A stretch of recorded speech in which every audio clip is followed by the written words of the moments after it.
Então, vamos juntos, por irmãos que somos, mestre querido, por amigos e companheiros que somos neste instante, buscando estudar o teu evangelho, na Casa de Deolindo Amorim, nosso querido Instituto de Cultura Espírita do Brasil, o ICEB, neste instante, Jesus, ao te agradecermos aqui estarmos na condição em que estamos, nós te rogamos, Jesus, as bênçãos de tua vibração superior e crística por sobre o planeta que proteges e que governas.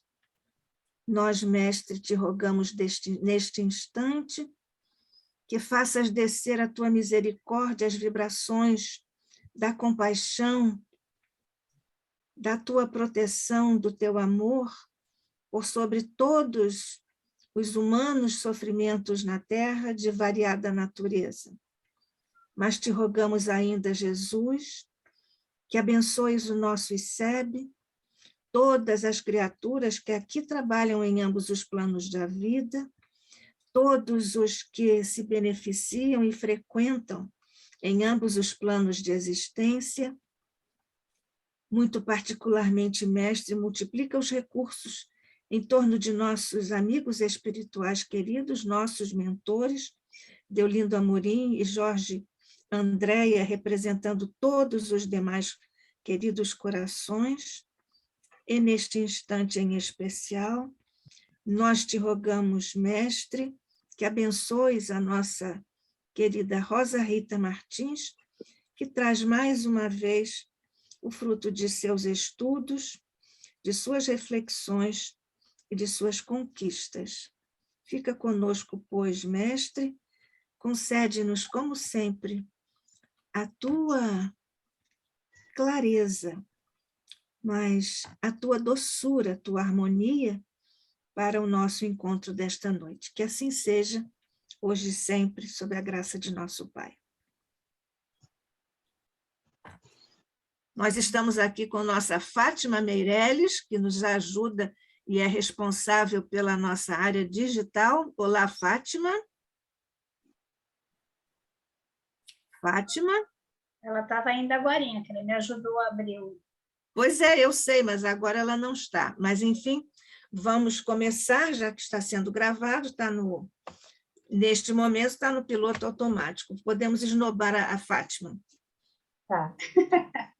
Vou abrir aqui a apresentação. Abriu para vocês? Espera só um instantinho que eu vou. Nós hoje temos Rosa Rita Martins, que é médica com especialidade em genética, doutora em genética pela UFRJ, e que hoje nos fala, dando sequência à sua apresentação anterior.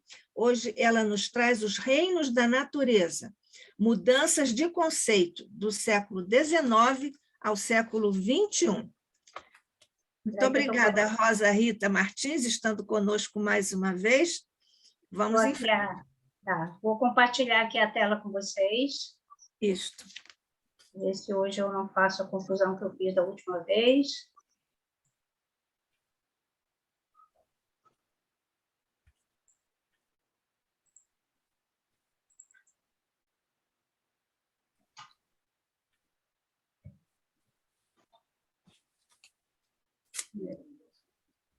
Vou voltar para a primeira tela, mas se ele não quiser ir, não tem problema.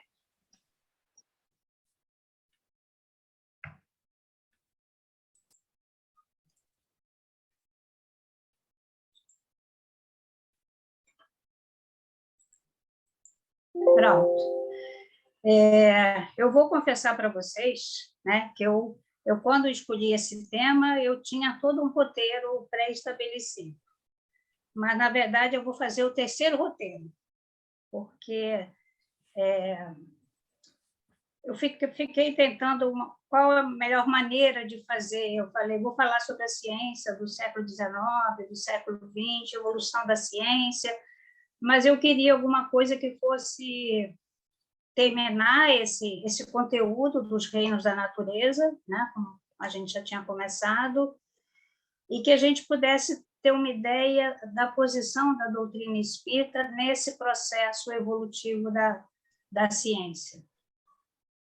E quando eu falo nesse de uma mudança de conceitos, eu queria deixar claro assim para vocês, falando mudança de conceito, mas a nível da ciência, porque a gente sabe que a nível da doutrina espírita, no seu aspecto filosófico, no seu aspecto religioso, não há nada que ser mudado, porque eu acho que nunca, qualquer mudança que se faça nunca estará à altura da codificação feita por Kardec. Então, eu acho que se a gente, no meio espírita, tem algumas dúvidas em termos de atualização de conteúdo, está muito mais relacionado a essa parte da ciência do que a base kardeciana da nossa doutrina. Tá? Então, assim, terminando o conteúdo dos reinos da natureza, nós temos, hoje se calcula, 7 milhões de espécies de seres vivos habitando a Terra, segundo, pelo menos, o Programa das Nações Unidas para o Meio Ambiente. E quando a gente fala em sistemas de reinos da natureza, do ponto de vista da biologia, é uma classificação que se refere aos seres vivos, por sua relação de parentesco no seu processo evolutivo, na sua escala filogenética. Cada escala daquelas, cada chavezinha daquelas que a gente tem na classificação dos seres vivos, eles têm sempre em comum o mesmo ancestral. E, a partir desse ancestral, eles foram, então, fazendo a sua diferenciação de acordo com o processo evolutivo de cada ramo, de cada grupo. Mas eles pertencem, então, pertencendo à mesma árvore genealógica, significa que eles compartilham o mesmo genoma, que muitas das variações que eles têm físicas é muito mais em relação à adaptação ou uma segregação de formas físicas que permitiam uma melhor sobrevida daquela espécie. Então, assim, os seres vivos eles são distribuídos em 5 reinos. 4 deles foram estabelecidos por esse biólogo norte-americano em 1956, que é as plantas, os animais, os protistas, as moneras, e o reino fungi, que durante muito tempo ficou junto com o reino das plantas, mas que tem toda uma característica fisiológica mais de ser mais, quer dizer, como se fosse um intermediário entre o reino das plantas e o reino dos animais. Mas a gente vai observando, tudo começou, então, com as moneras, que eram seres unicelulares, não muito organizados, não tinham citoplasma e uma membrana, seu material genético ficava no meio daquela célula, não havia uma divisão, não havia uma estrutura, uma membrana nuclear que protegesse seu material genético, Então, assim, eram bem primitivas, né? Então, são todas aquelas bactérias, as bactérias violáceas, as cianobactérias, as mais antigas ainda, que são as bactérias arquibactérias, que todas elas existem ainda hoje, quer dizer, elas não desapareceram, por isso existe o reino da maneira, porque essas bactérias elas são encontradas, as arquibactérias que são encontradas em muito poucos lugares e em condições muito arísticas ainda, mas todas as outras formas existem na Terra. Né? Então, a partir delas, elas foram se criando os outros grupos. O outro grupo unicelular, que é o protista, que tem já uma membrana nuclear isolada, protegendo o seu material genético, mas que são estruturas unicelulares, que daqui a pouquinho vou mostrar para vocês. Seguindo depois toda a diferenciação, então veio provavelmente o reino animal e as plantas talvez tenham surgido muito próximas, né? Somente as algas, que foram as primeiras estruturas mais semelhantes às plantas, que vieram dar origem às plantas de hoje, e a parte animal. E o Reino Fungi, então, foi o último, só a partir de 1959 foi que ele foi reconhecido. Essa é a classificação aceita atual, mas existe muita discussão. Eles ainda querem dividir esse grupo Monera e querem dividir o grupo Protista, porque, na realidade, a quantidade e a variabilidade que existe entre os componentes desses grupos são grandes.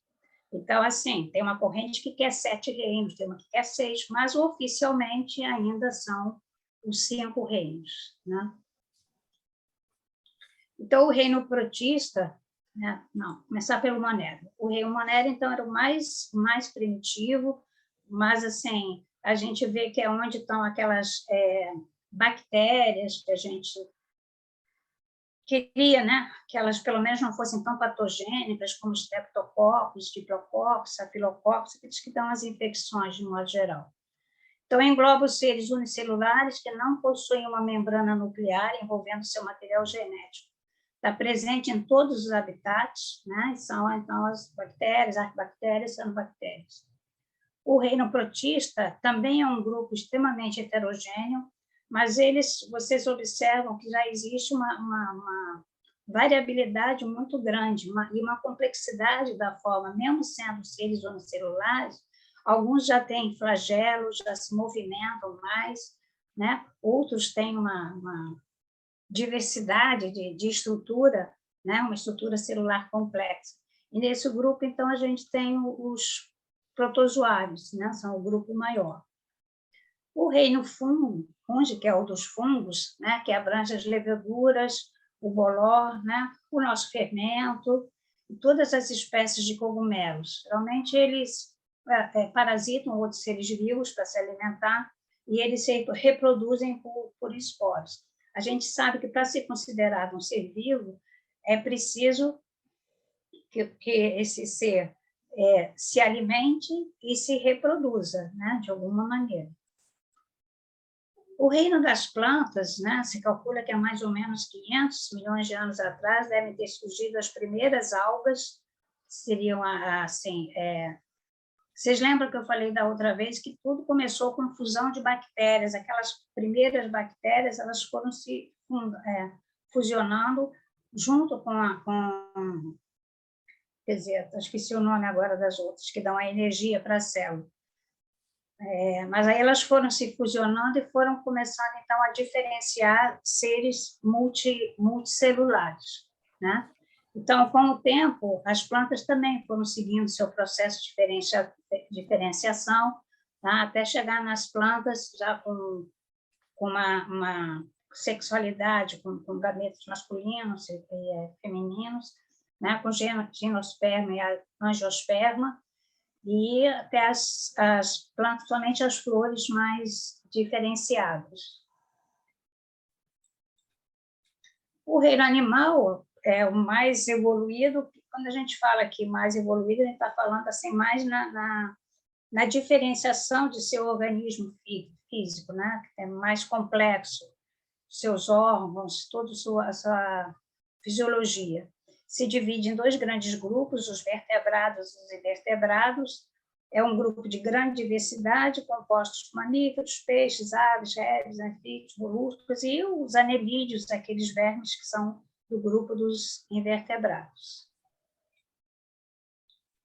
E aí o reino mineral. O reino mineral, teoricamente, se a gente fosse seguir a classificação de reinos, ele não deveria ser considerado um reino, até porque os minerais eles existem em todos os componentes, em todos os seres vivos, em todos os reinos, e no planeta em todo em geral, né? Parte veio com os elementos químicos que chegaram na Terra com os gases, com restos de asteroides, né? E que com o tempo, né, com esfria, esquenta, eles foram se unindo e formando outros compostos e formaram no centro da Terra o magma, né? Então, a origem dos minerais teria origem, quer dizer, grande parte deles nesse magma, que é a massa de origem mineral em estado de fusão, que se encontra em grande profundidade na superfície do planeta. E, através dos vulcões, né, esse magma, então, é expelido para a superfície. Então, seria a grande origem dos minerais que ocorreu, então, quando eles chegaram na superfície pelo resfriamento, precipitação de sais, coesão de elementos químicos, quer dizer, quando eles interagem, como na formação da água, com hidrogênio, com oxigênio, né, com carbonato de cálcio, uma série de moléculas que se formam pela fusão desses elementos químicos. Então, assim, só que, tradicionalmente, é aquilo quase que como um direito adquirido, não é um ser vivo, mas a palavra reino passou a ser um direito adquirido, e todo mundo fala, cai nas provas de vestibular até hoje, características do reino mineral, origens do reino mineral. Fui procurar bastante e encontrei que, na realidade, é como se... Tá bom, é o reino mineral. Não é uma coisa que vai conseguir ser politicamente correta. Muito fácil a gente falar dessa maneira hoje, depois que a gente já teve toda aquela evolução da ciência da metade do século XIX, do século XX. Mas, se a gente for para o século XIX, a gente vai ver que essa era o que dizia a ciência daquela época, né? A ciência daquela época dizia era exatamente que havia 3 reinos na natureza. Aí, então, eu trouxe esse artigo aqui, que foi uma pesquisa feita por essa pesquisadora, Laura Carvalho de Santos, sobre um biólogo que estudava muito as plantas, o valor medicinal das plantas. E ele fez uma excursão pelo Brasil exatamente estudando isso. Então, ela fez um trabalho sobre ele, Antônio Muniz de Souza, o homem da natureza brasileiro. E ela fala exatamente sobre o início do século XIX, no Brasil, havia um intenso movimento de investigação da natureza e presença de várias expedições com o propósito de formar um pouco de conhecimento sobre a flora brasileira. Então, nesse contexto, né, esse pesquisador baiano, Antônio Muniz de Souza, viveu e desenvolveu suas atividades. Nas primeiras décadas do século XIX, percorreu algumas localidades do território brasileiro, observando e catalogando e colocando produtos dos 3 reinos da natureza, que eram os que eram conhecidos, ou reconhecidos como reinos no século XIX. Quais eram esses 3 reinos do século XIX? Então, nessa viagem em direção a Porto, chegou à vila de Porto Seguro, em 1825, e ali indagou sobre os 3 reinos, animal, vegetal, mineral. Então, assim, ter uma pergunta no Livro dos Espíritos se reportando a 3 reinos estava dentro da ciência do século XIX. Então, a gente tem, né, que foi o Livro dos Espíritos, foi escrito no século XIX, tem lá no capítulo 11 os 3 reinos, na questão 585. Aí a pergunta é: que pensais da divisão da natureza em 3 reinos? Ou melhor, em 2 classes, as dos seres orgânicos e dos seres inorgânicos. Hoje a gente também não aceita falar ser inorgânico, porque ser, na realidade, seria aquele que tem vida, né? E os minerais não se enquadram, do mesmo jeito que os vírus não se enquadram na definição de seres vivos. Então, segundo alguns, a espécie humana forma uma 4ª classe. Qual dessas divisões é a preferida? Mas eu não sei se vocês lembram da resposta. Os espíritos não falaram em 3 reinos na resposta, né? Eles falaram que todas as classificações eram boas conforme o ponto de vista, conforme a evolução da ciência da época. Do ponto de vista material, apenas há seres orgânicos, né, e os inorgânicos. Os orgânicos, os que têm o corpo. E os inorgânicos seria relacionado à matéria. Do ponto de vista moral, se eles quiseram incluir os homens nessa pergunta, eles falaram, há evidentemente 4 graus. Esses 4 graus apresentam com efeito caracteres determinados, muito embora pareçam confundir-se nos seus limites extremos. A matéria inerte, né, a gente vai lembrar que inerte, na verdade, é aquilo que não se move, que não tem movimento. Então, a gente tem que se reportar de novo ao século XIX, em que a matéria era realmente considerada como algo inerte, que não tinha movimento. Então, mas ele fala a matéria inerte constitui o reino mineral, só tem em si uma força mecânica. As plantas, ainda que compostas de matéria inerte, porque naquela época você tinha matéria e princípio vital, que daria vitalidade aos seres. Então, assim, compostos de matéria inerte são dotados de vitalidade.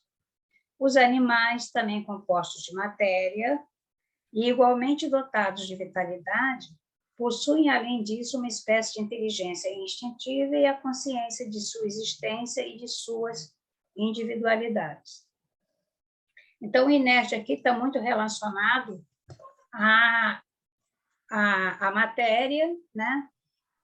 E animada por um princípio inteligente, por um princípio vital, que lhe dava vitalidade.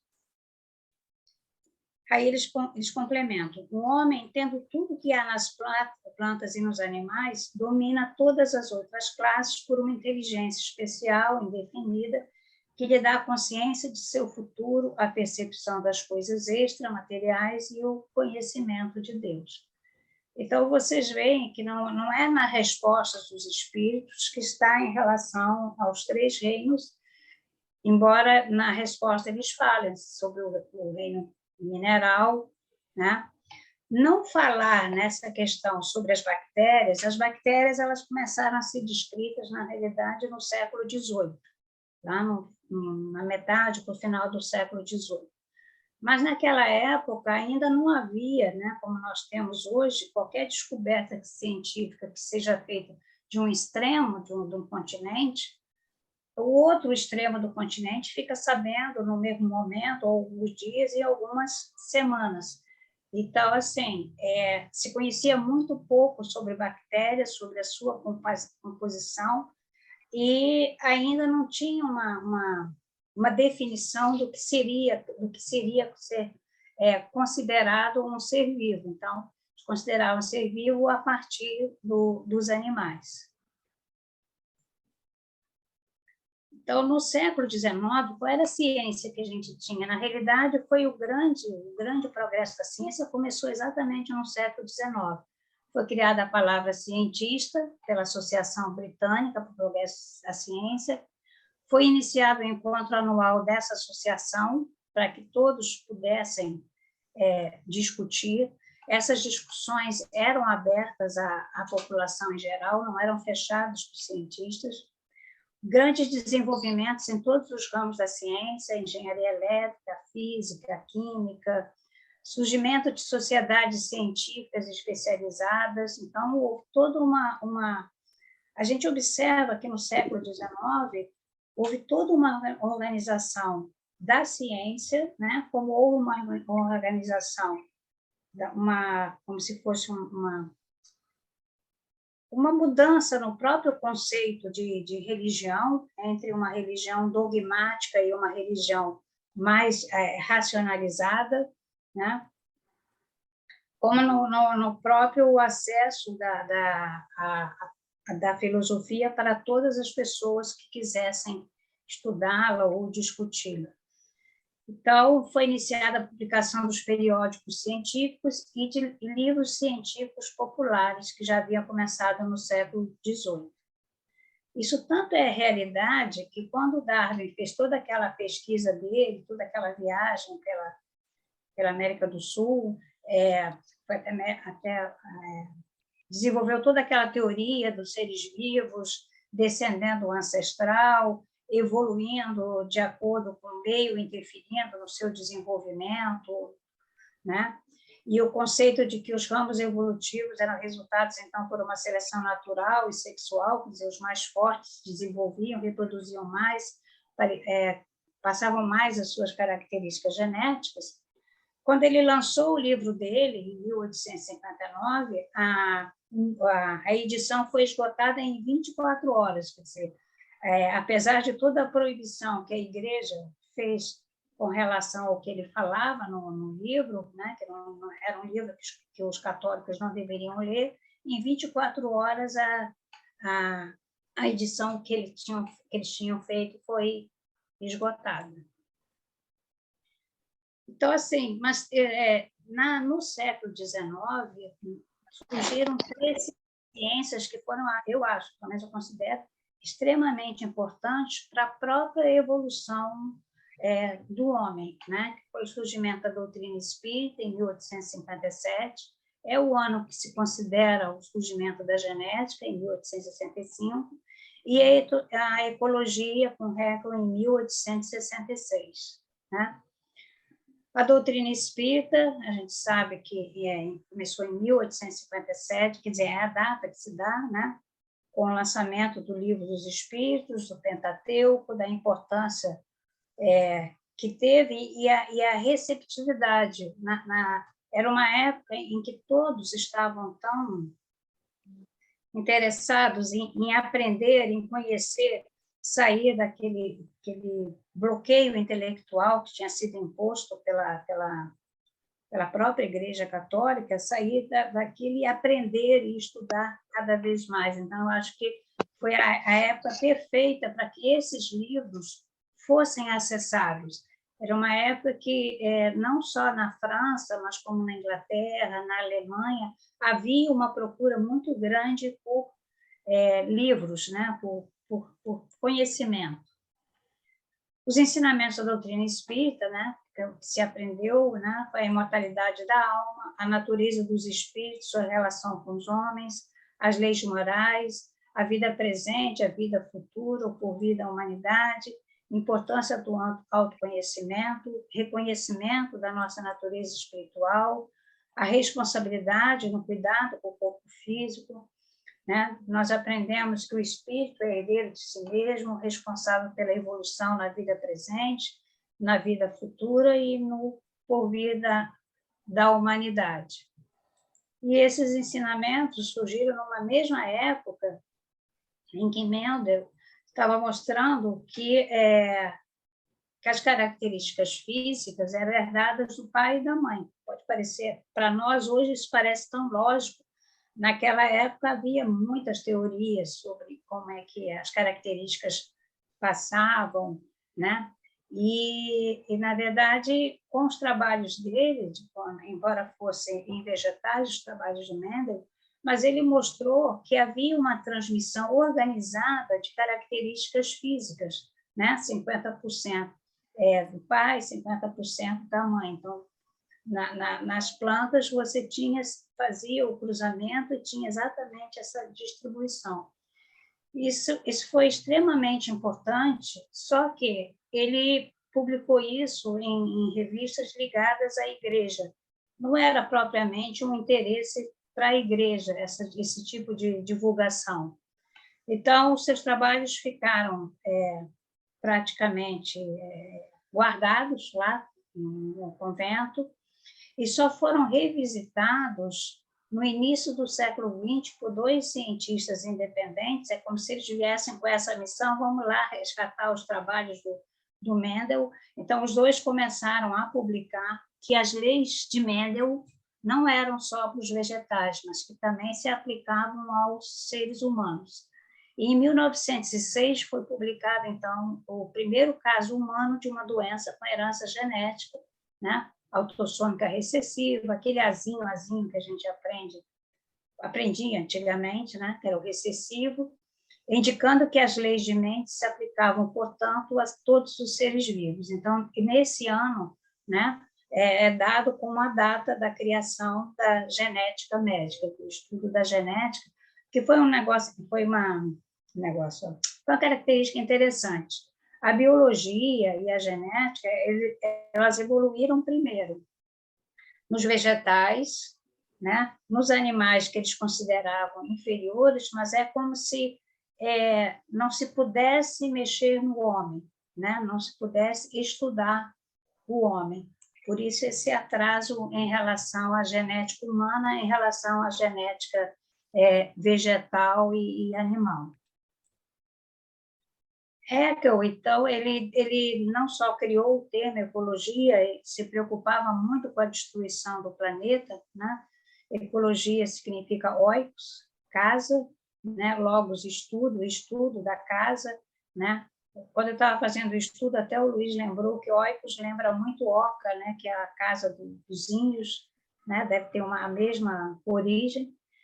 E ele provou, e ele já falava, que a saúde do homem era muito relacionada à saúde do meio ambiente. Então, havia uma inter-relação e uma interdependência entre os seres vivos, né, e o meio ambiente em que eles viviam. Então, o que a gente observa? Que havia uma inter-relação entre as três ciências, né? Então, a doutrina espírita nos mostrou a nossa constituição, um espírito encarnado em um corpo físico, a responsabilidade de cuidar desse corpo físico, a responsabilidade de evoluir moralmente. Mendel nos mostrou que físico era físico, né? As características genéticas, como é que essas características genéticas eram transmitidas. Haeckel nos ensinou que todos os seres vivos são interdependentes e precisam de um meio ambiente saudável para sobreviver. A evolução dos estudos genéticos demonstrou que o meio ambiente físico, psíquico e espiritual interfere também na expressão dos genes, que é a epigenética. Então, uma característica comum a essas três ciências é que todas são evolutivas, ou seja, à medida que o homem progride, os conhecimentos sobre elas também progridem, também se modificam. A cada século, você, pelo menos, né, no que se refere à ciência, às vezes muitos conceitos são revisitados, são revistos. Mas o século XIX também que, pelo menos, a gente pode citar outras pesquisas que foram muito importantes em termos de ciência, né? O Emilion Crookes, né, que era químico, era pesquisador, que realizou experiências de 1870 a 1873, que se tornaram clássicas, com a média Florence Cook, publicou suas experiências com ela e com fotografias de materialização em 1874, indicando a origem espírita, ou pelo menos confirmando, quer dizer, eles foram confirmando o que a doutrina espírita já tinha publicado. Zollner, Frederic Zollner, um físico alemão que, em 1877, pesquisou os fenômenos de materialização, de transporte, de levitação e de escrita direta. Fez uma teoria, né, de uma quarta dimensão por onde esses efeitos físicos seriam realizados. Por que eu peguei eles? Porque a gente se prende muito à França, mas, na realidade, isso foi uma... como... esqueci o nome dele, que escreveu o livro História do Espiritismo, ele fala, na realidade foi uma invasão... Conan Doyle. Conan Doyle. Isso, foi uma invasão organizada pelos espíritos, né? Tanto na Inglaterra, na Alemanha, foram em vários pontos, né? Esses já são franceses, né? Camille Flammarion era astrônomo, pesquisador psíquico, divulgador científico, foi um importante pesquisador e popularizador da astronomia, teve vários prêmios científicos, foi homenageado, mas foi um dos primeiros pesquisadores psíquicos e espíritas, né? Tendo desenvolvido uma extensa atividade nessa área. Charles Richer teve um papel muito importante, pelo menos na primeira fase da divulgação da doutrina espírita, mas, por outro lado, né, ele era um pesquisador que buscava... ele estudava a doutrina espírita, ele conhecia a doutrina espírita, mas ele buscava outros pontos de explicação para aquelas manifestações, né? Então, ele escreveu esse artigo, Tratado de Metapsíquica, criou o nome ectoplasma para designar a substância branca exudada pelos médiuns para a produção do fenômeno de materialização, publicou seus trabalhos no livro Tratado da Metapsíquica, mas ele acabou contribuindo para a fundação do Instituto de Metapsíquica, né, da França, que acabou, de certa maneira, levando a uma cisão entre a parte científica da parte filosófica e religiosa da doutrina espírita. Ernesto Bosano trabalhou com a média Isaac Paladino, que é uma média italiana, né? Observou numerosos fenômenos, contribuiu para a ciência espírita, tendo publicado vários livros, né? Animismo, Espiritismo, a metapsíquica humana, fenômenos psíquicos, enigmas da psicometria. E Gustavo Gelli, né? Foi professor da Faculdade de Medicina de Lyon. Ele estudou o ectoplasma, os fenômenos de materialização. Ele conseguiu moldes de cera, né, impossíveis de serem reproduzidos e que hoje estão guardados lá no Instituto Metapsíquico Internacional de Paris.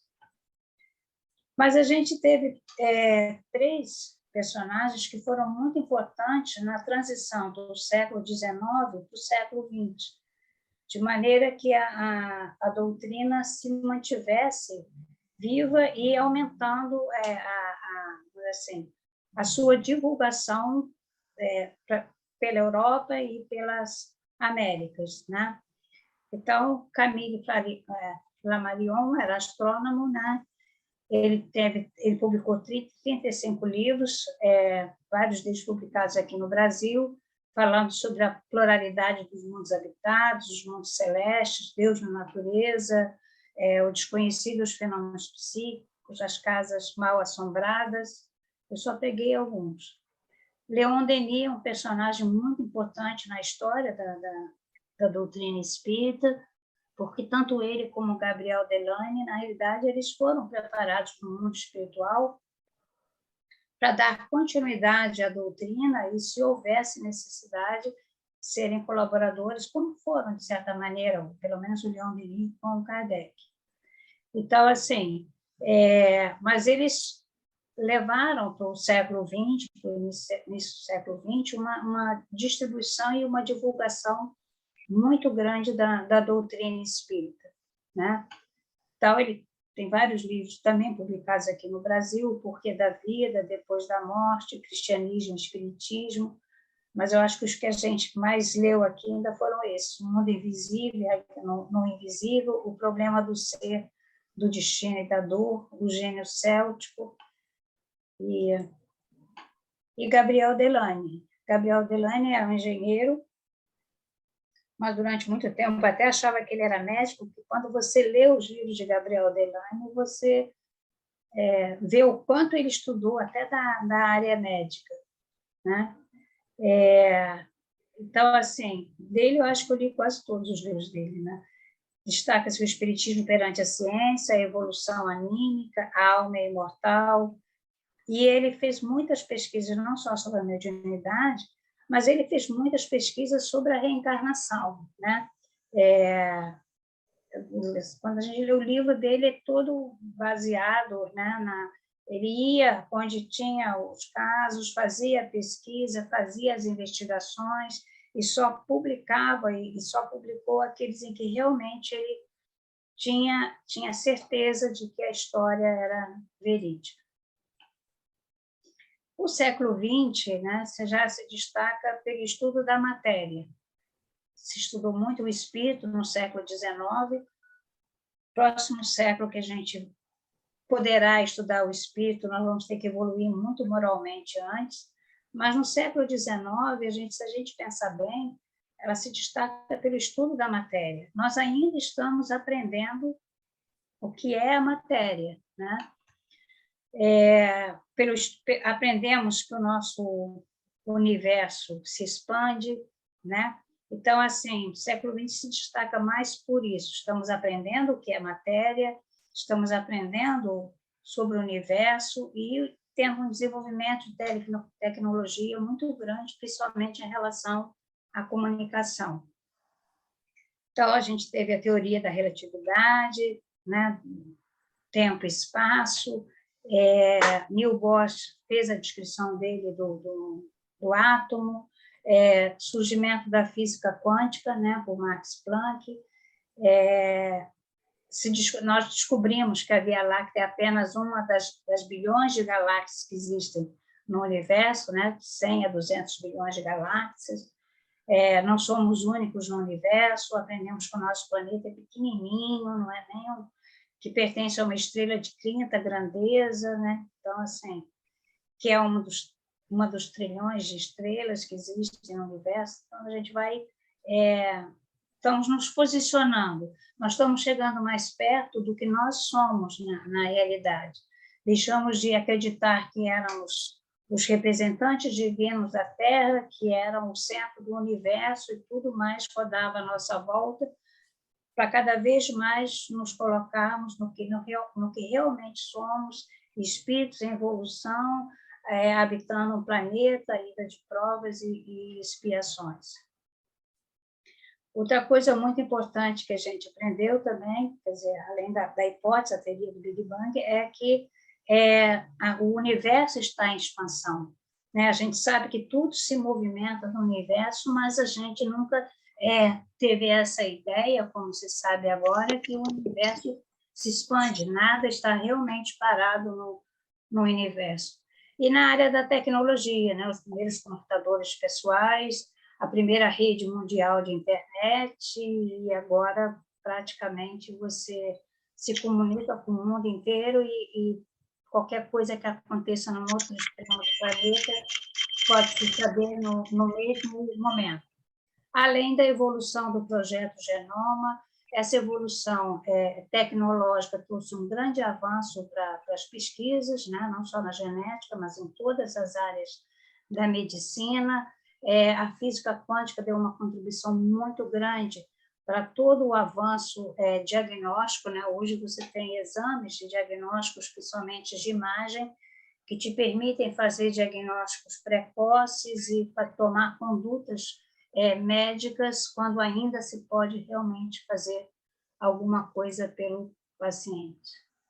Mas também, século XX foi o século da pesquisa também sobre a doutrina espírita, porque, na realidade, aquela curiosidade humana do autoconhecimento. Então, tem muitos trabalhos foram publicados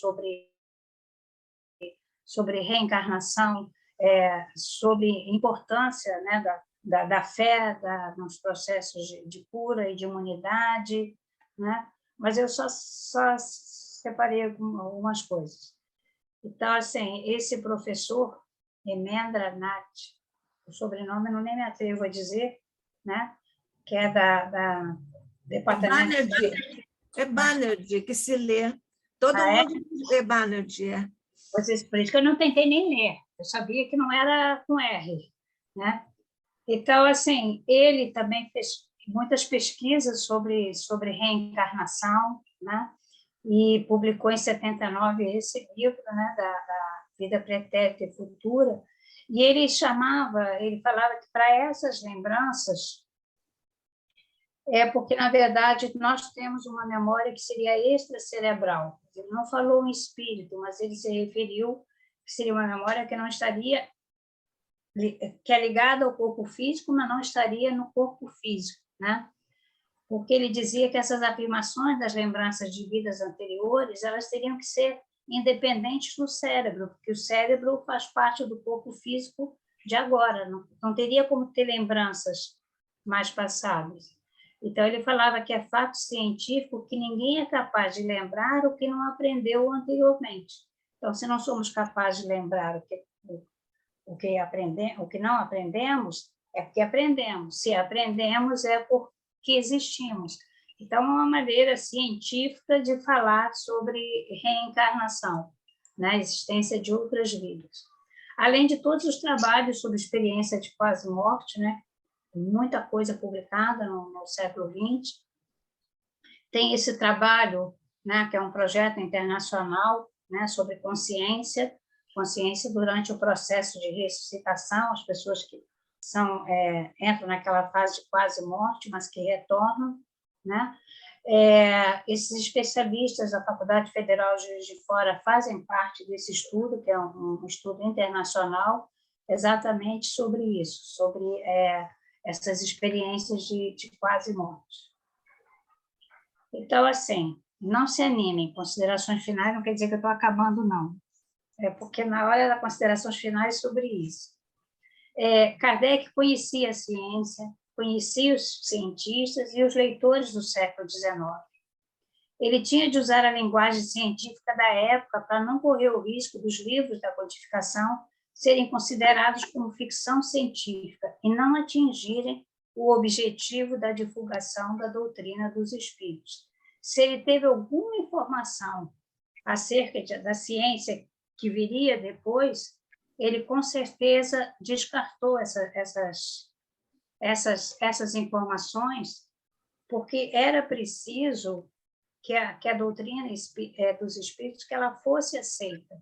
Então, você imagina, você no século XIX, você poderia falar sobre bebê de proveta, fertilização assistida, não tinha como você entrar em áreas da ciência que seriam áreas da ciência do século XX. Se ele teve alguma comunicação sobre qualquer coisa que seria uma evolução da ciência, ele com certeza não consideraria, porque ele tinha que dar credibilidade aos livros. E senão os livros iam ser considerados como livros de ficção científica. Só quem tivesse interesse em ficção científica iria ler os livros. Então, nós temos que reconhecer que ele tinha que usar a linguagem do século XIX.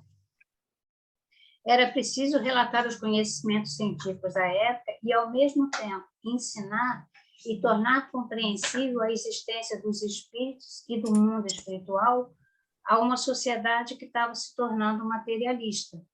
Então, assim, quando acabou a Idade Média, quando a ciência começou a mostrar o erro em muitos dos dogmas da Igreja Católica, eu sempre falo que isso era um problema do Ocidente, né?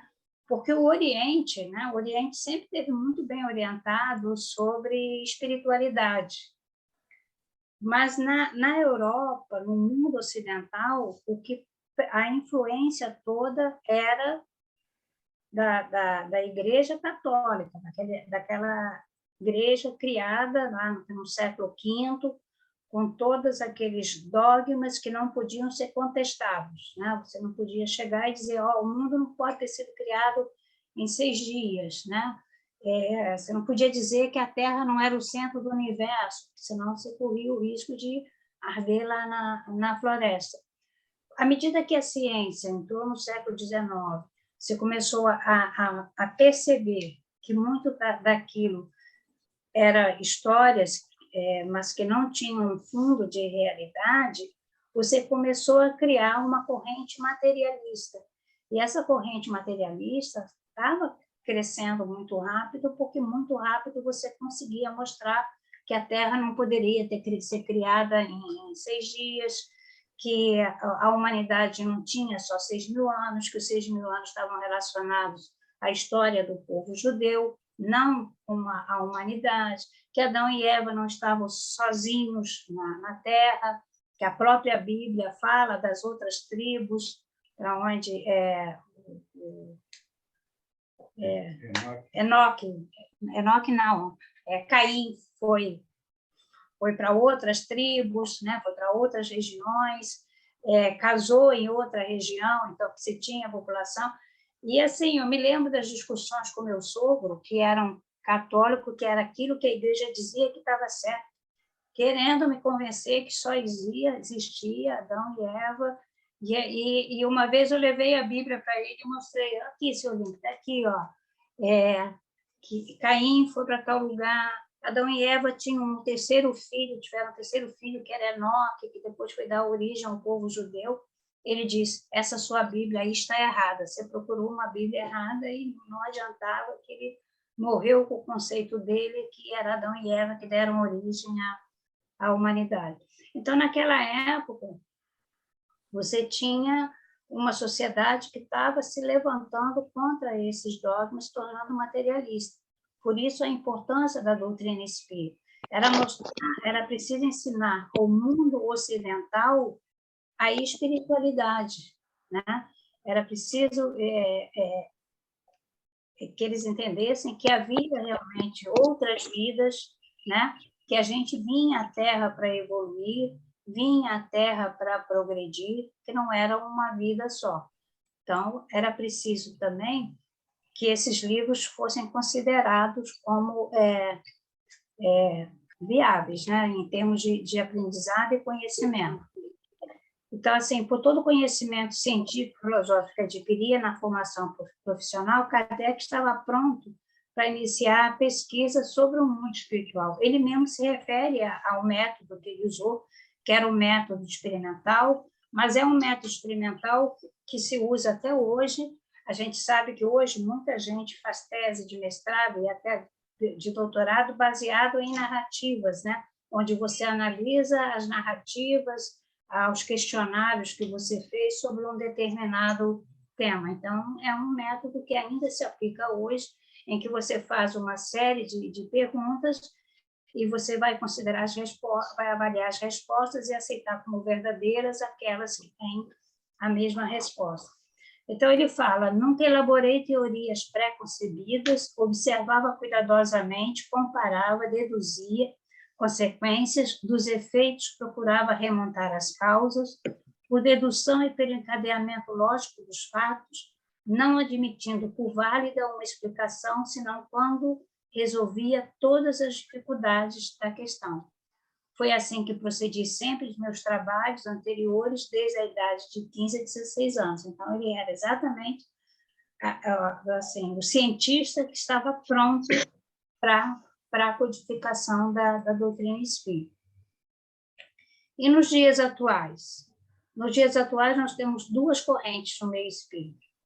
Os que querem a atualização da parte da ciência não espírita, seria só a ciência, do Livro dos Espíritos e da Gênese, conforme sugerido por Kardec no item 55 da Gênese. O que Kardec disse? O espiritismo, andando com o progresso, não será jamais ultrapassado, visto que se novas descobertas lhe demonstrassem que errara sobre um ponto, ele se modificaria sobre esse mesmo ponto. Se uma nova verdade se revelar, ele a aceitará. Tá, Kardec fez essa recomendação. Mas qual é a dúvida? Poderia acontecer com a doutrina espírita que ocorreu com a Bíblia? Porque o que ocorreu com a Bíblia? Hoje nós temos a Bíblia judaica, a Bíblia hebraica, a católica, a ortodoxa e a protestante. Então, eu entendo que uma parte dos espíritas que poderiam, né, fazer essas modificações, tem aquela dificuldade de pensar, mas se eu mexer num ponto, será que não vão depois, aquela história que mexe num ponto, mas depois mexe mais um, depois mexe mais um? Existe risco de se mexer na codificação, né? Aceita essa dificuldade. Mas se a gente prestar atenção nessa mensagem de Bezerra de Menezes, que ele chamou de unificação, exatamente sobre o medo de que haja uma cisão, uma divisão no meio espírita, né? Então, nessa psicografia, ele fala o seguinte: a doutrina espírita possui os seus aspectos essenciais em configuração tríplice: ciência, religião e filosofia. Que ninguém seja cerceado em seus anseios de construção e produção. Quem se afeiçoe à ciência, que a cultive em sua dignidade. Então, eu considero que essa frase me dá o direito de, pelo menos quando eu falo alguma coisa de conceito da ciência, em relação ao que foi publicado no século XIX, eu diga, respeitando todo o conhecimento do século XIX, no século XX se considerávamos assim, talvez no século XXI se considere de maneira diferente. Quem se devote à filosofia que lhe engrandeça os postulados, e quem se consagra à religião que se divinize as aspirações, mas que a base kardeciana permaneça em tudo e todos, para que não venhamos a perder o equilíbrio sobre os alicerces em que nos levanta a organização. Então, eu reconheço que é uma decisão extremamente difícil saber até que ponto, do momento que se mexe, né, até quando vai ser essa modificação, né?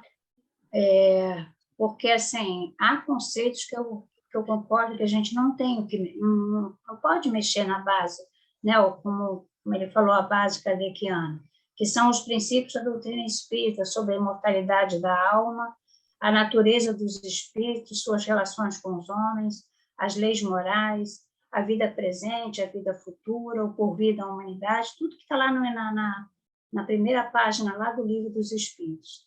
Segundo, dados por espíritos superiores, com concurso de diversos médicos, recebido e codificado por Allan Kardec. Eu reconheço que a gente nunca nem deve pensar em mexer naquilo que foi ensino dos espíritos, tá?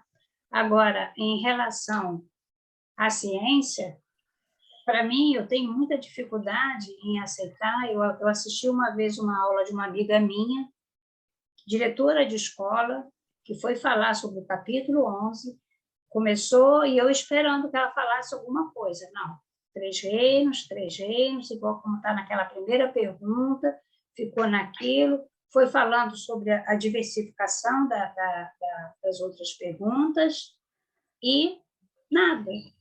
Terminou a palestra, eu falei, eu não estou entendendo, você falou sobre os três reinos e afirmou para uma plateia que a gente nunca sabe qual é o conhecimento que aquela plateia tem, que são três reinos.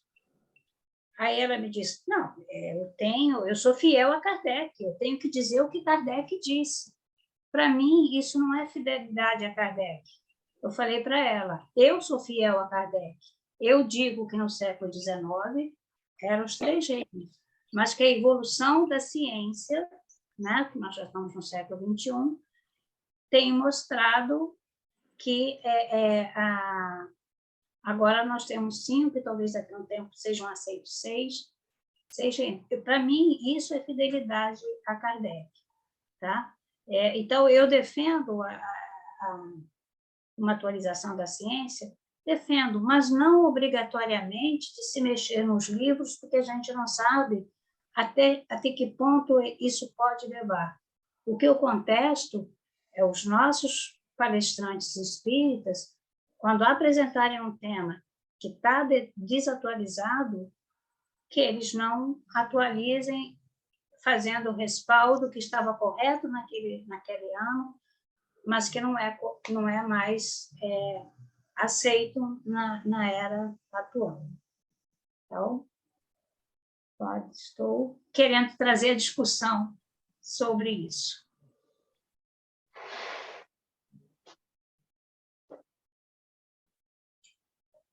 Perguntas?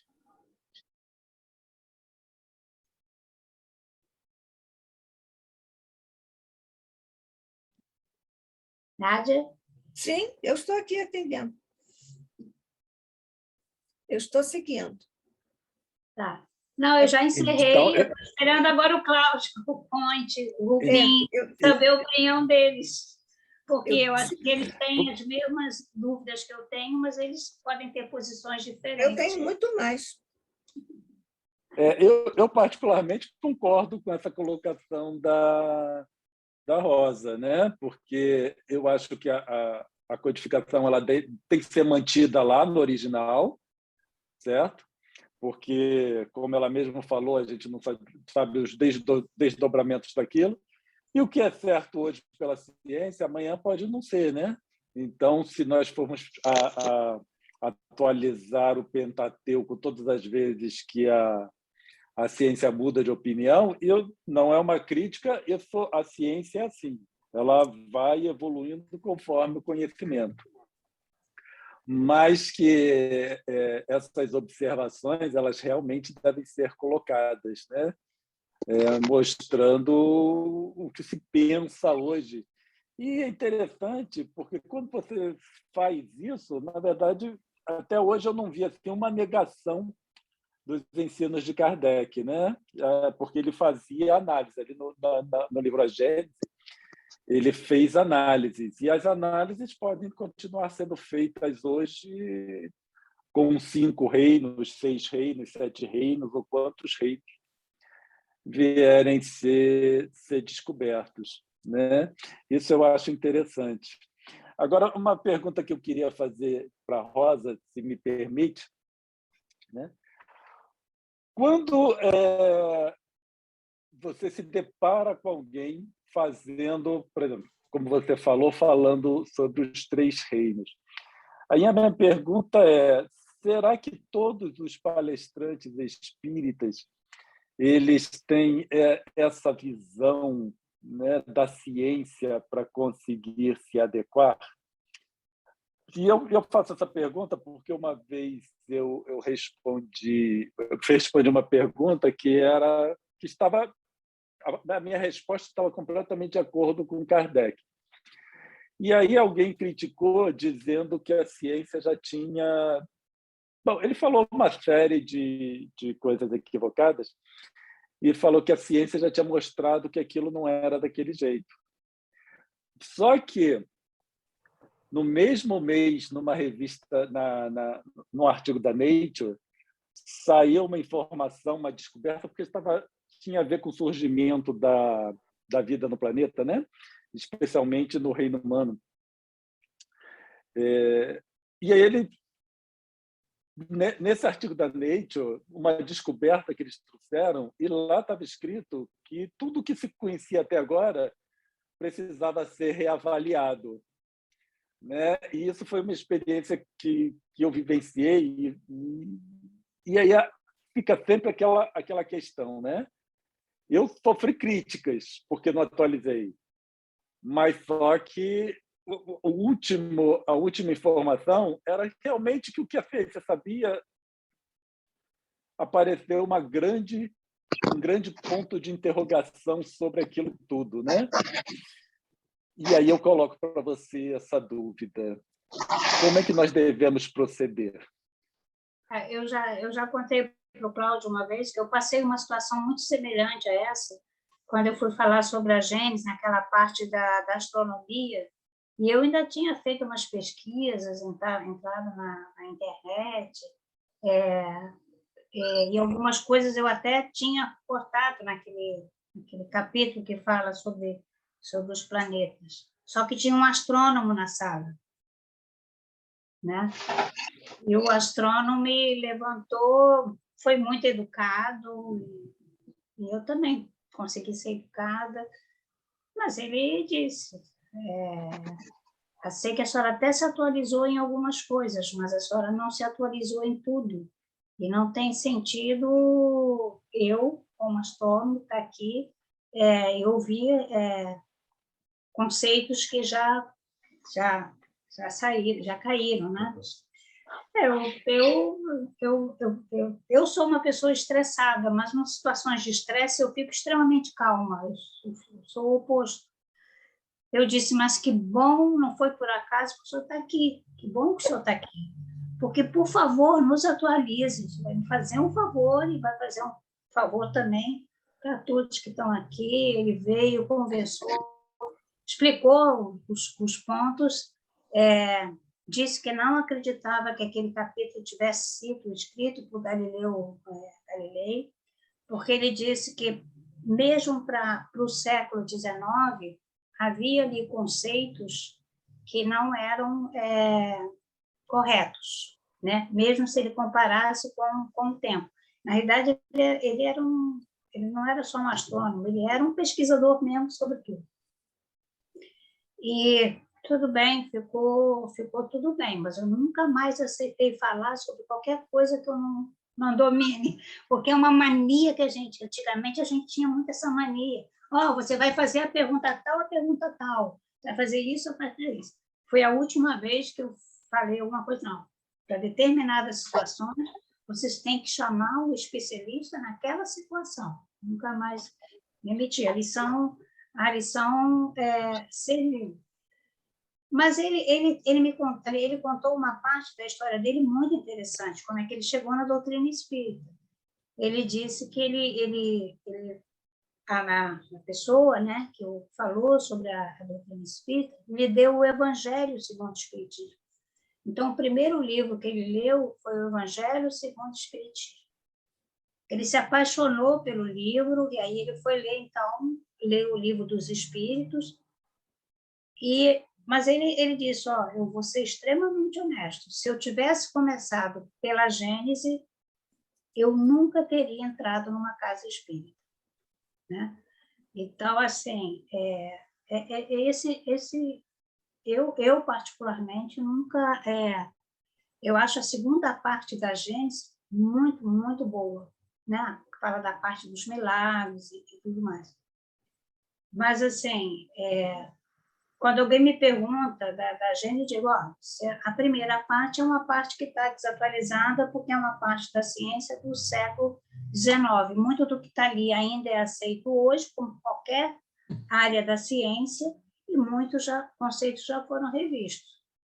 Aí eu falo, muito mais importante, não importa se você é cientista ou não, o importante é você começar pela parte mais filosófica, e se você é religioso, começar pela parte pelo Evangelho segundo o Espiritismo, né? Então, assim, eu nunca esqueci, para mim foi uma lição, né?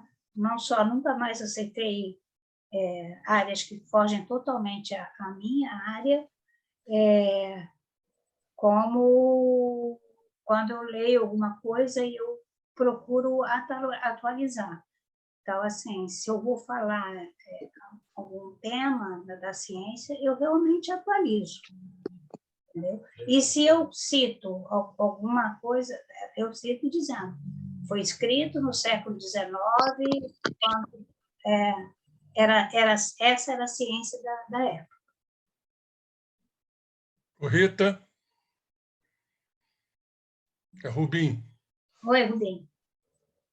Primeiro de tudo, te parabenizar pela excepcional palestra, muito bem elaborada, muito bem desenvolvida, com todos os cuidados, né? Eu acho que você foi muito cuidadosa, e isso eu só tenho a lhe parabenizar.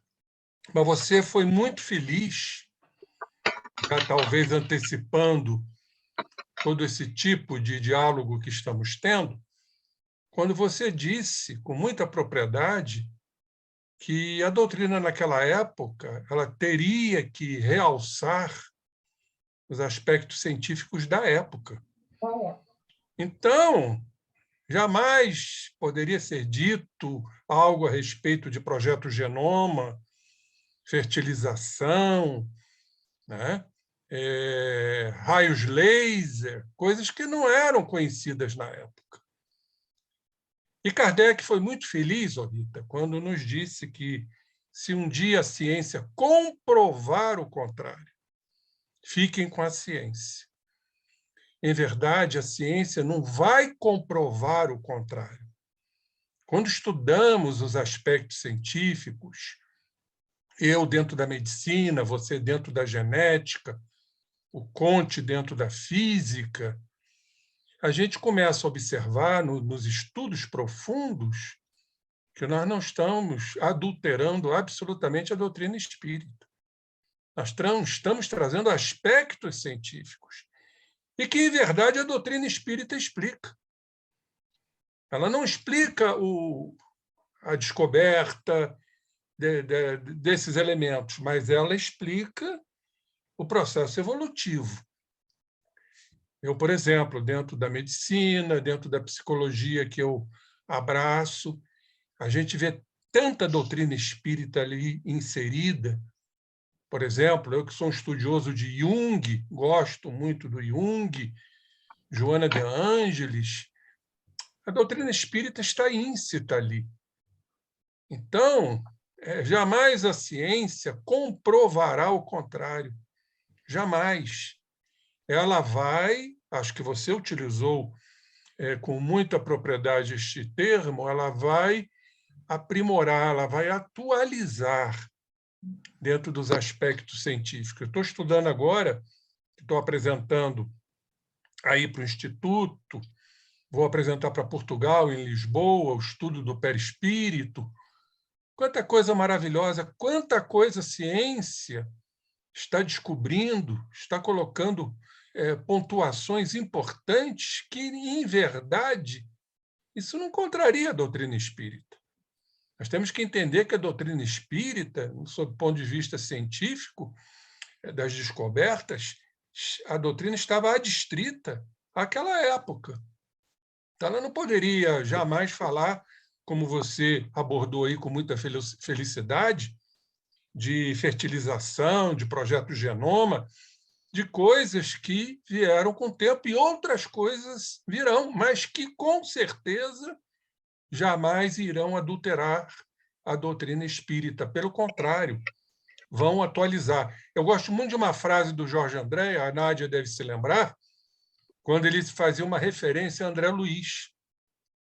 E certa feita, aqui em Friburgo, numa palestra, nunca vou me esquecer, Rita, que ele disse o seguinte, que eu amo André Luiz. Palavra do Jorge André se relacionando a André Luiz. Então, André Luiz deu uma contribuição magistral. Tanto que ele dizia também, era uma frase dele que eu não me esqueço, que André Luiz não veio dinamitar a doutrina espírita, veio dinamizar. Dinamizar, com certeza. Olha a diferença, né, Rita? Dinamitar seria adulterar, romper os princípios. Em verdade, a ciência jamais vai dinamitar. Ela vai trazer acréscimos, vai dinamizar a doutrina espírita. É dessa forma que eu penso. Eu acho que a doutrina espírita é a terceira e última revelação. Não vamos aqui ficar imaginando uma quarta revelação, como eu já escutei, não sei baseado em quê, né? Todas elas presididas por Jesus. Então, são dentro desses princípios que nós temos que nos afivelar. E você foi muito feliz nas suas colocações. Você está de parabéns mais uma vez. É o que eu tenho a dizer. Obrigada. Obrigada.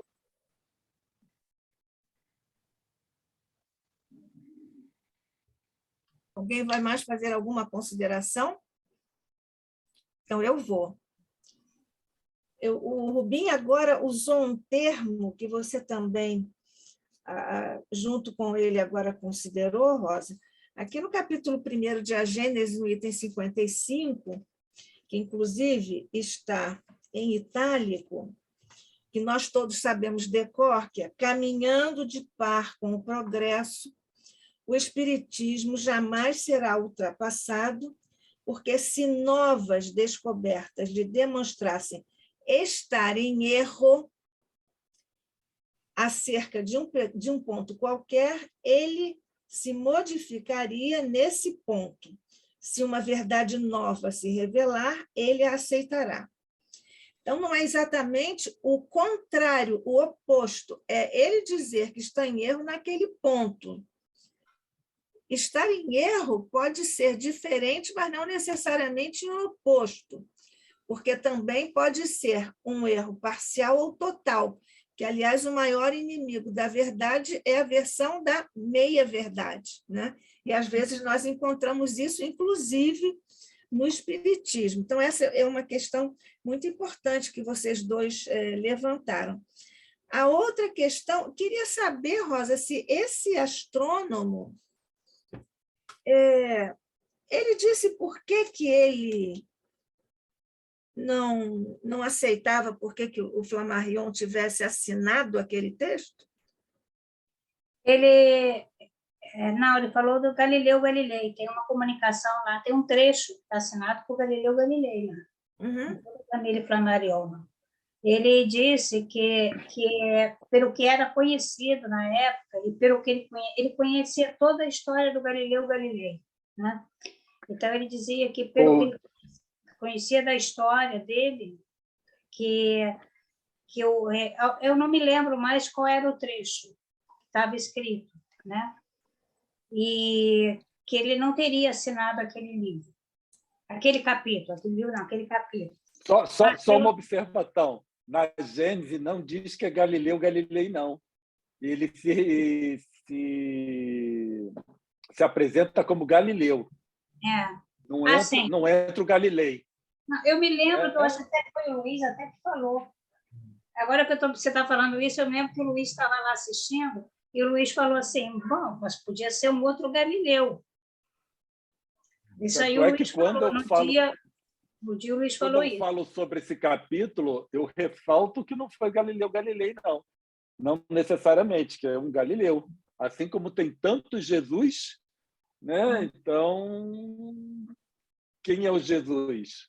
Até uma vez eu estava fazendo um curso de primeiros socorros, e o enfermeiro, ele se chamava Jesus. Ele até fez uma piada, né? Falando que foi trazer a pessoa, e a pessoa olhou Jesus. Aí era que não estava vendo Jesus, mas estava vendo ele, né? Então, é o mesmo caso do Espírito Galileu.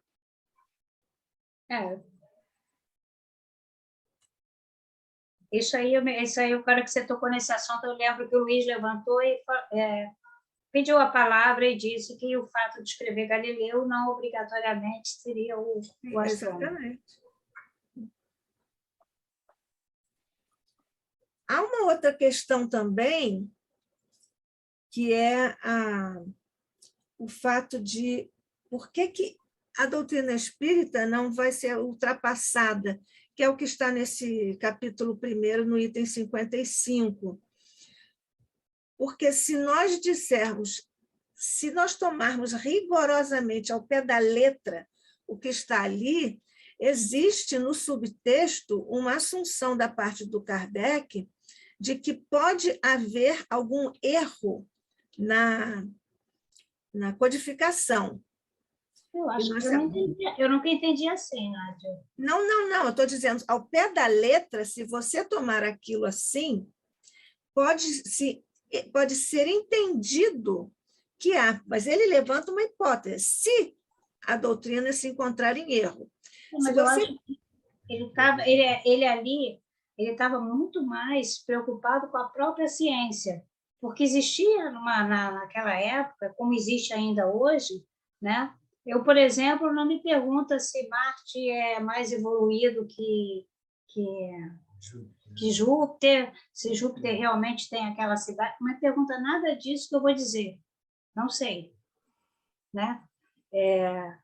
Então, assim, você vê que uma coisa que Kardec coloca lá numa nota é sobre Marte. Ele coloca lá. Alguns pesquisadores falam sobre, mas alguém fala, ele não se compromete. Então, eu acho que o que ele estava se referindo mais a isso, embora ele procurasse não se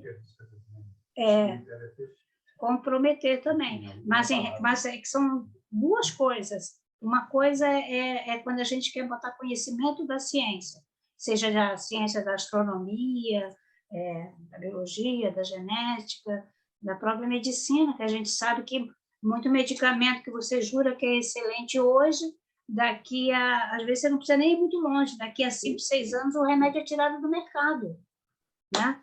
Porque tinha efeitos colaterais que inicialmente não se sabia. Eu acho que ele se referia à ciência mesmo, porque a parte da codificação, aquilo que é sobre a vida espiritual, eu acho que sobre isso ele não tinha nenhuma dúvida. Não, em absoluto. As dúvidas que ele tinha eram em relação... Ele era um cientista, ele sabia que os conceitos, que assim, cada século que passa, e a gente conhece mais, né? A gente está aprendendo tanta coisa, então, até um tempo atrás, eu também achava que o átomo era uma bolinha, depois eu aprendi que tinha um elétron, agora a gente já aprendeu que tem partículas, subpartículas, né? Aí fui assistir fazer umas aulas de física quântica e descobri que eu não sei coisa nenhuma, assim, tanta coisa nova, tanta subpartícula. Não, você está entendendo? É isso aqui, assim, não tem tanto nome agora, e ainda tem partículas que têm um nome igual. E assim também é demais, né? Então, é muito conhecimento, muita informação. Então, eu acho que aí é um trecho em que ele fala exatamente sobre a ciência, né? como ele sabia que a ciência poderia, o conceito da ciência muda pode mudar de semana para semana, imagina século para século. Né? É exatamente Agora, desse em ponto de relação à codificação, eu acho que não. É exatamente desse ponto de Posso vista. fazer uma observação? Sim, depois eu faço a minha. Também a Rosa, com certeza, e Nádia, todos aqui, quando a gente fala em ciência, nós precisamos ir nos trabalhos científicos, publicados nos periódicos científicos. E quando nós lemos um periódico científico, né, quando é aceito pelos seus pares, você nunca encontra nenhuma afirmativa contundente ali, certo? Porque nenhum trabalho científico preparado adequadamente traz uma conclusão, né, bombástica, uma assertiva, assim como se fosse 100%. E esse é o nosso problema, porque quando nós vemos resultados ou divulgação de trabalhos científicos nas revistas, né, nos jornais comuns, até em revistas um pouco mais especializadas,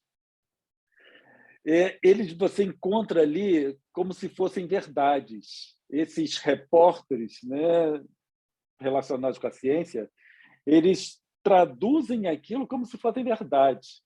E esse é o problema que eu vejo quando a gente vai falar sobre espiritismo com uma abordagem mais científica, porque a ciência não traz verdades, certo? E então as conclusões que são aceitas hoje e amanhã não necessariamente será. O bom exemplo é o ovo. O ovo faz bem ou o ovo faz mal? Pensava Então, nele ainda agora. aquilo foi mudando, né? No meu tempo de vida, eu não sei quantas vezes o ovo fez mal e o ovo fez bem. Então, eu sempre faço a distinção entre um trabalho científico e o que é apresentado em revistas de bancas de jornal, como super interessante e etc. E nós vemos que ali eles colocam como verdades coisas que não são. E durante um tempo eu fiz análise desses trabalhos, reportagens científicas, né, desses jornais, dessas revistas. A quantidade de coisa errada que eles colocam é impressionante. É muito erro que você encontra em revistas como Super Interessante, Veja, e etc, etc, etc. E então eu tenho para mim, né, quando eu analiso essa colocação de Kardec, que fique com a ciência, mas a ciência ela não traz verdade absoluta. Então eu vou colocar... Eu sei que é estranho, porque a maioria das pessoas considera a ciência como trazendo verdade absoluta, mas nós trabalhamos em termos de probabilidade. A probabilidade, e por isso a gente tem que fazer análise de incerteza em todos os resultados que são apresentados. Então, quando nós entramos com uma análise de incertezas ali, você vê também que é tudo uma questão de probabilidade. E a probabilidade diz o seguinte: se tem um coelho, eu dou o primeiro tiro, o tiro passa 1 metro à esquerda do coelho. No segundo tiro, a bala passa 1 metro à direita do coelho, então, na média, eu matei o coelho, só que o coelho continua vivo. E você é péssimo atirador. Também, graças a Deus. Pois é, graças a Deus, não matou coelho nenhum.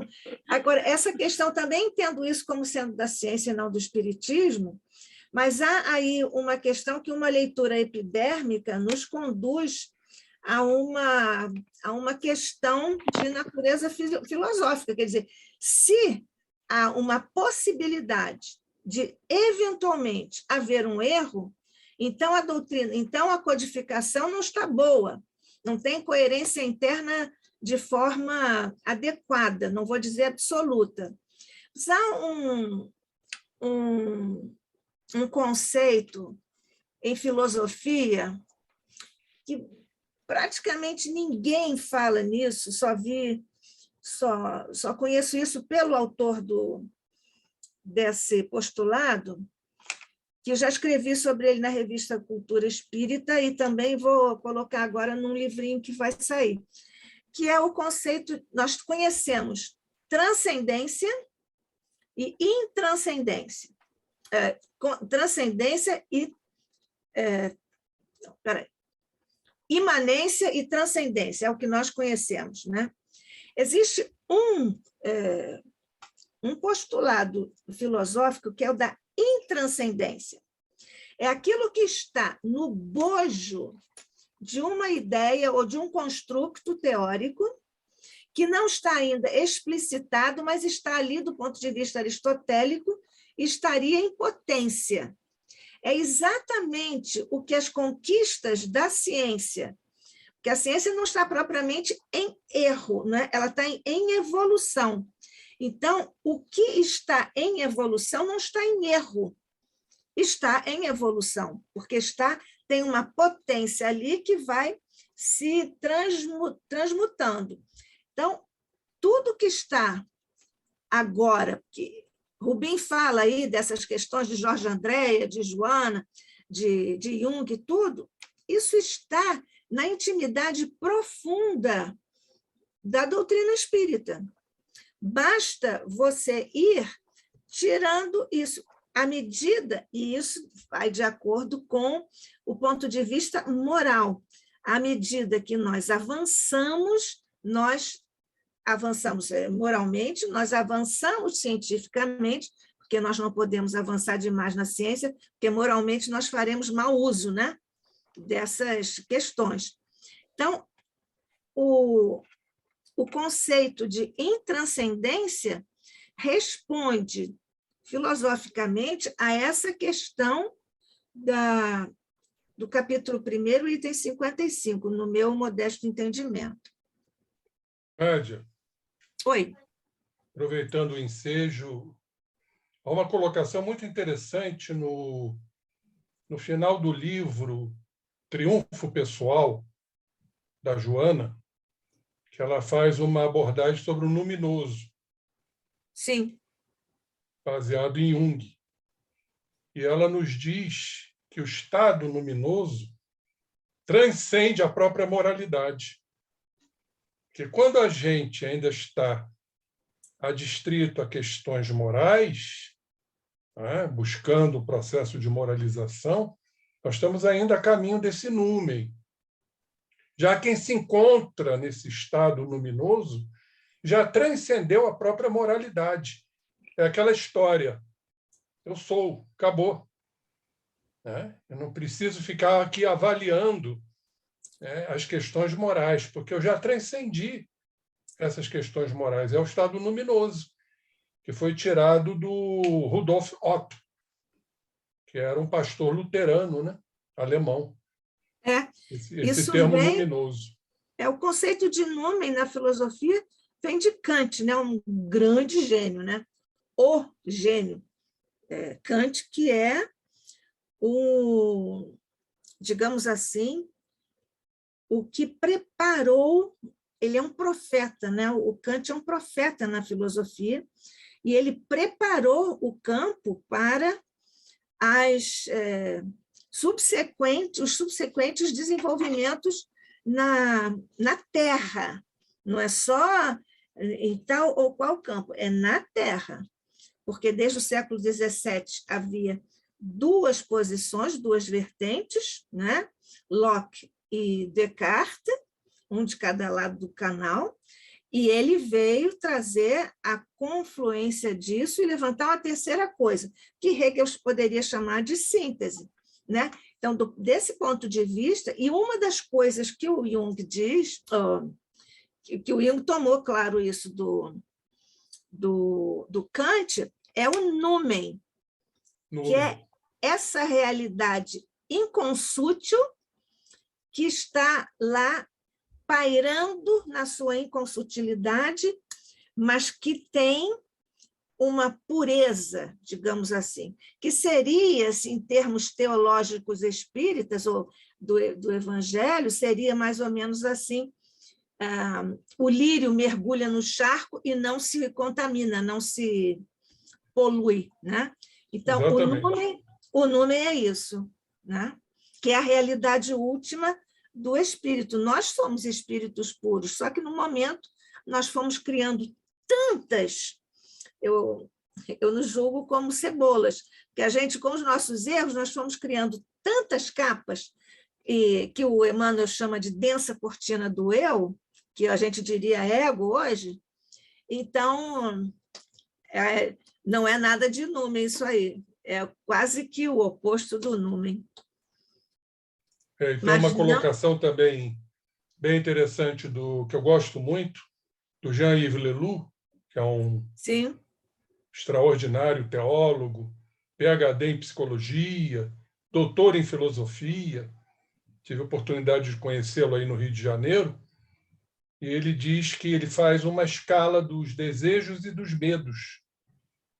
E, comparando, esse estado luminoso seria o país sem desejos e sem medos.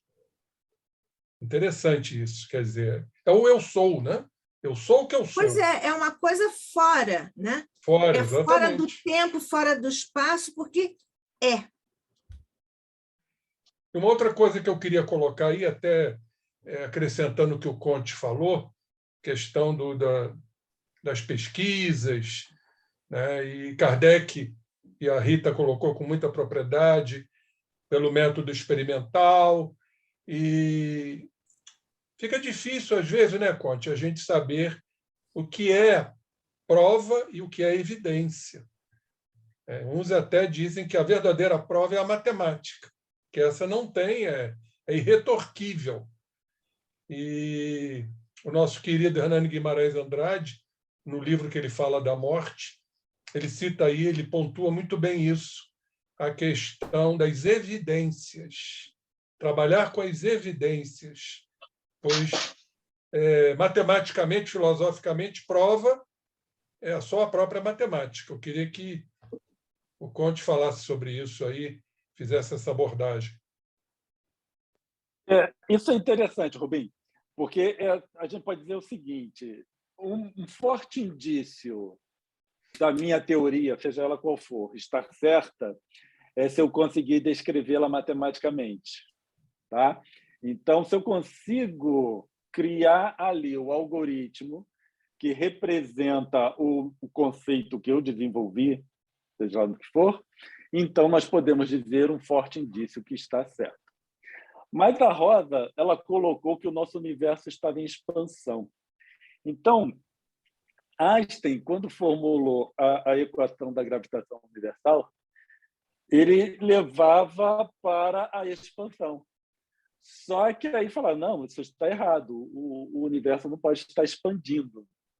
Então, foi acrescentado ali uma constante para contrabalancear o resultado da equação, a expansão do universo. E depois, mais para frente, viu-se que aquela constante que foi acrescentada ali foi um erro. Então, foi um dos grandes erros. Então, qual é a questão que eu quero dizer, né? Que a minha teoria eu posso representar matematicamente, é um grande indício, mas isso também não significa que eu estou certo, né? É só mais um indício, porque conceitualmente, e esse é o problema das constantes, né? E a matemática ela trabalha com constantes das mais variadas formas. O grande problema da constante é que você consegue alterar o resultado através de uma constante. Um dos meus orientadores, quando estava não lembro se era a dissertação ou a minha tese, então eu fiz essas teses baseadas em simulação matemática, né? Todo o meu trabalho é mais voltado para simulação matemática. E aí ele brincava muito comigo, porque ele dizia que se não funcionasse, o prego puxava. Quando está fazendo a cerca, se a madeira está torta, aí o prego puxa a madeira para o lugar. Então, ele fazia muito essa brincadeira comigo. Se não funcionar, você bota um prego que o prego puxa. Né? Claro que ele não estava dizendo para eu fazer isso. Mas esse é o problema da matemática. Tá? Quando você leva a matemática para descrever conceitos através da observação. E por isso que tem aqueles que trabalham com a matemática pura, aí é outra coisa, né? Quando se trabalha com matemática pura. Então, é mais desenvolver mesmo métodos matemáticos. Espero que tenha esclarecido aí nessa colocação da matemática. Ô, Cláudio, Perfeito. quando você diz... Desculpe, Rubim. Não, falei perfeito. Quando você diz que você pode provar uma coisa e ainda assim ela não ficar, não estiver certa, ainda que esteja ali com uma comprovação matemática, isso mais ou menos corresponderia, em lógica ou lógica pura, você começar um raciocínio matemático a partir de um postulado, como os espíritas gostamos de dizer, equivocado. Quer dizer, a fonte está contaminada, né? Se você parte de uma fonte contaminada, você pode desenvolver tudo depois, do ponto de vista lógico, e aquilo não está certo. Por isso, Nádia, que você falou muito bem, por isso que se eu escrever um trabalho, e isso é uma coisa, por exemplo, né, que eu me bato muito com esses conceitos, interpretações de espíritas acerca de algumas eventos, seja eles quais forem. Porque se eu escrevo um trabalho e apresento, ele não diz nada. Um trabalho que eu escreva não significa nada. Agora, eu preciso, para aquilo ter um valor, eu preciso apresentar isso para os meus pares. E é assim que funciona o periódico científico, né? Eu apresento para os meus pares e os meus pares avaliam. Então, quando eles avaliam, também não é dizer que é completamente certo, mas nós diminuímos a possibilidade de erros e de equívocos. Certo? E isso é interessante, porque eu faço, agora menos, né? Mas eu já fiz muita revisão de trabalhos para o periódico, né? Eu era revisor para alguns periódicos. E quando eu apresentava o meu trabalho para esses mesmos periódicos, eles iam para outros revisores. Então, o que isso significa? Que nem o fato de eu ser um revisor do trabalho alheio garante que no meu trabalho eu esteja 100% sem erros. E tanto é que todos os meus trabalhos que foram para, né, serem publicados, que passou pelos pares, voltaram com comentários, com coisas que eu precisava acertar, né? Então, você vê que o que nós trabalhamos é diminuir a probabilidade de erros, certo? Por isso que precisa fazer análise estatística. Basicamente, ela vai te dizer o quão próximo do acerto você está. E Então, que, claro, na verdade, né, colocar. Conte, você pode estar próximo do acerto e não ser o acerto. Não ser o acerto. E aí nós vamos cair também na questão da física quântica, que tudo depende do observador, não é? Da consciência. Não é? Eu tenho uma experiência muito interessante. Porque, como eu falei, eu faço meu trabalho é basicamente simulação matemática voltada para a detecção de radiação. Então, eu estava fazendo um trabalho com uma aluna, e aí essa aluna, num evento que todos os alunos apresentavam lá os seus achados, né, o andamento das suas pesquisas, aí ela mostrou o resultado experimental e o resultado por simulação. E estava defasado os dois. Não estava certo.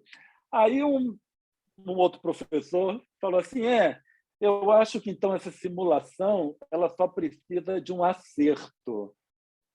Aí eu levantei a mão e falei assim, não é a simulação que está errada, a medida dela que está errada. Porque todo mundo pensa sempre que traz que a medida experimental é acertada, mas o experimentador ele é capaz de cometer vários erros. E depois ela foi rever a medição dela e ela constatou que ela mediu errado, né? E o que isso significa, na verdade? Que não tem um método que vai te levar a 100% de acerto. Então, por isso que nos meus trabalhos eu gosto muito de usar experimental com simulado, também para diminuir a probabilidade de erros, né? E eu tive, na minha tese de doutorado, foi muito interessante também, porque para medição de energias muito baixas, eram umas medições meio complexas, né? E quando você trabalha com energia muito baixa de radiação gama, fica um pouco complicado. Então, não casava a minha medida experimental com a simulação, para essa faixa de mais baixa energia. Para energias mais altas, não. As duas estavam completamente compatíveis. E eu tinha que apresentar isso para a banca, porque era a defesa da minha tese.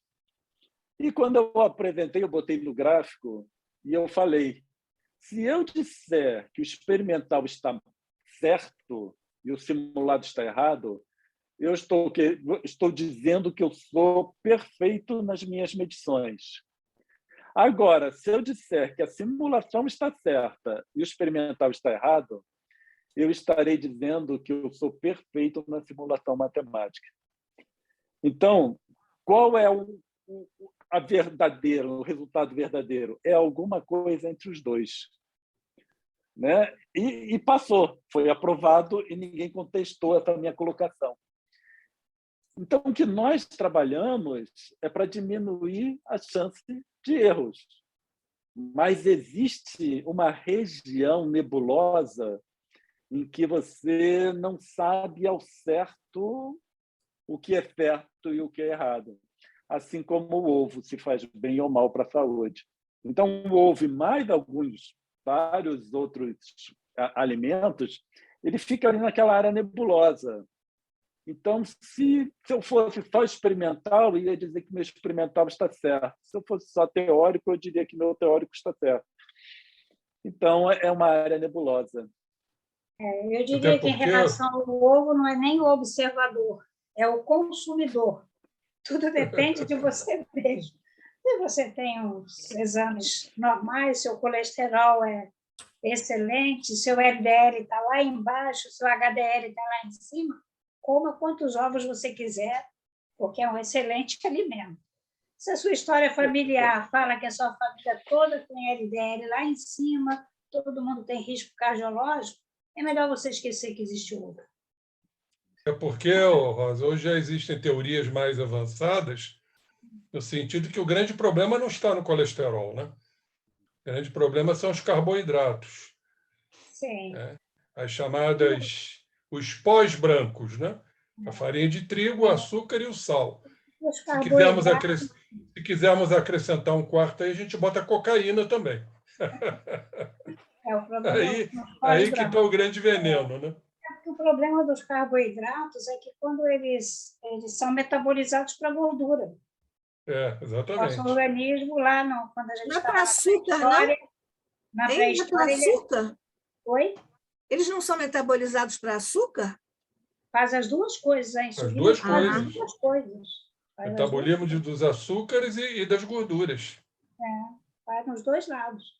Então, assim, quando a gente quando começou na Terra, a gente precisava fazer reservas, porque a gente tinha muito tempo que a gente não comia, né? Ficava muito tempo sem comer. Só que agora a gente tem comida demais e continua querendo fazer a mesma coisa. Mas vamos lembrar o que Jesus falou, né? Que, com muita propriedade, que o mal não é o que entra pela boca, e sim pelo que sai. Não quer dizer com isso que eu vá comer 5 quilos de açúcar por dia, né? O açúcar é um veneno que a gente inventou. Foi, verdade. A gente é que tornou o açúcar branquinho, fininho. Não existe na natureza. O açúcar refinado, da natureza, né? Rita? O açúcar da natureza existe O açúcar existe na beterraba. Existe, mas ele não é branquinho, não está cheio de aditivos Não, pois químicos está para na deixar ele beterraba, branquinho. está na beterraba, no caqui, etc. e tal, né? O Em açúcar mais quaisquer puro. alimentos você vai encontrar carboidrato. O açúcar foi introduzido na Europa como droga. Mas ele E é uma droga. Ele tanto ele é uma droga que a gente não consegue se livrar dele. Ele A vicia. gente faz dieta, tira, volta. Não, Rosa?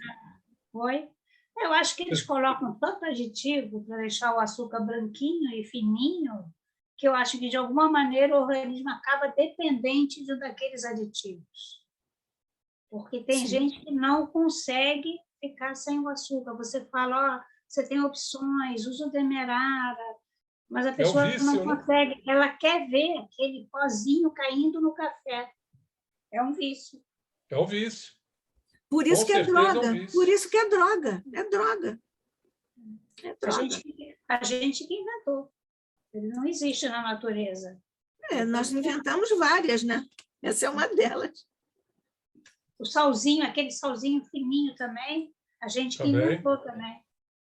A nossa reunião, como sempre, como nós pedimos e fomos atendidos, uma reunião de alegria evangélica, porque o evangelho é alegria, de harmonia, de identificação de propósitos e de desejo de estudar a doutrina e o mestre que nós escolhemos seguir.